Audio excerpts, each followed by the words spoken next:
У меня плохое предчувствие.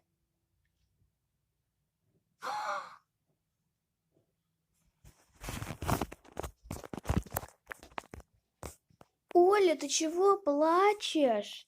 Вот, сестра меня прогнала из своего домика, потому что я храпела. Может, у нее нету терпения, я не знаю. Вероника, иди сюда. Ну а что, мам? Она храпела. А мне это не нравится. Мам, мне просто нету терпения. Сестре надо. Твоя младшая сестра. И, кстати, то, что ты язычок ей показала. Быстро в угол, я сказала. Становиться в угол. Кирдыконом мне тут устроила. А ты, Оля, занимай место.